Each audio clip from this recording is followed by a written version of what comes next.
remember the budget the other day? It was basically designed, in my opinion, to cave into Labour's backbenchers, perhaps in a hope of Rachel Reeves with a thought to keep her and Keir Starmer in place until, let's face it, at least the May elections, or as long as possible in their eyes. But unfortunately for Rachel Reeves, it seems that even after caving into the loony left of her party, shall we say, that her time might be up much sooner than that, because something has just come out to ruin all that for her.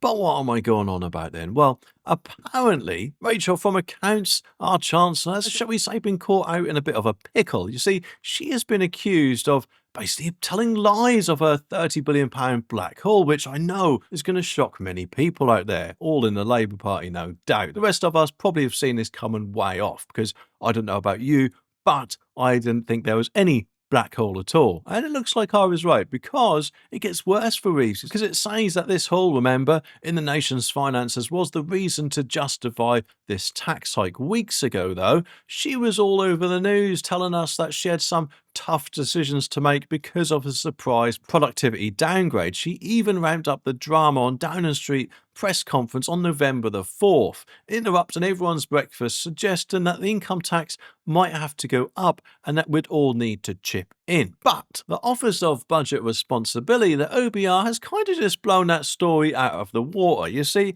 it turns out they had already told Reeves before she made that press conference, and actually way back in September the 17th to be exact, that downgrade was actually already covered by a boost in tax revenues from higher wages and inflation. And by October the 31st, they're already saying she actually had, get this, she actually had a £4.2 billion surplus. Not a £30 billion black hole, I'm guessing, but actually a 4.2 surplus. So therefore, she lied to us all.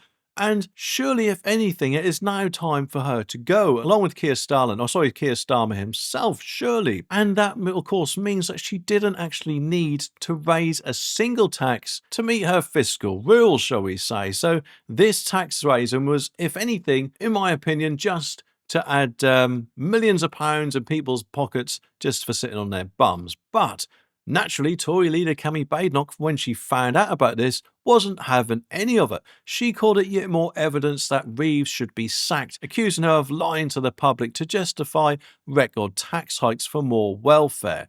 It is weird, isn't it, how this came out after the budget.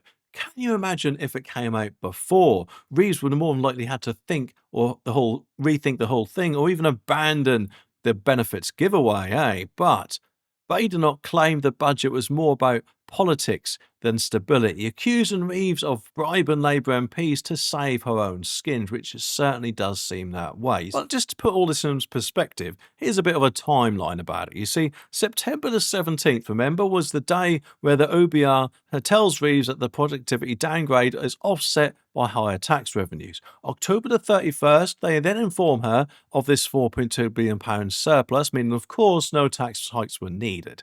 Then on November the 4th, after both of them, Reeves holds a press conference bracing the public for a tough budget.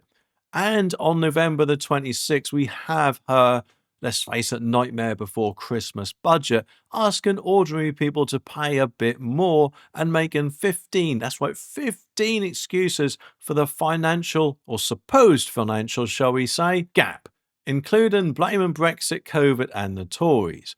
Reeves' budget was met with a storm of criticism, especially after she decided, remember, to abolish the two-child cap limit and retreat from other planned cuts, despite previously refusing to lift the cap due to affordability concerns. She defended her tax-raising revenues as fair and necessary, which obviously, if you've got £4 billion in the bank, it kind of really isn't fair or necessary at all. But almost 1 million more people will now be pushed into a higher income tax band, breaking her promise to end the threshold freezes. And of course, critics like former Minister John Glenn and Tory MP Neil O'Brien accused Reeves of misleading the public, suggesting she knew there was no financial black hole, but used the narrative to justify breaking her manifesto pledges on taxes.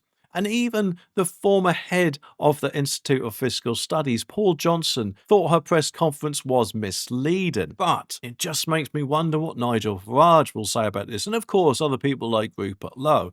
Either way, though, I can't see how Rachel Reeves has got, let's face it, any credibility left. She needs to go now, along with Keir Starmer. And most, if not all, of the tax raises in her budget need to go, in my opinion, because there's just no need for them, it seems, eh? But Downing Street, what did they say? They, however, denied that Reeves had misled anyone, insisting, wait for this, that she clearly outlined the challenges the country faced in her budget speech. Although, let's face it, you've got an organisation, the OBR, telling you that this didn't need to happen. But you then go ahead and say that you do need to do these things. What does Downing Street not get about that?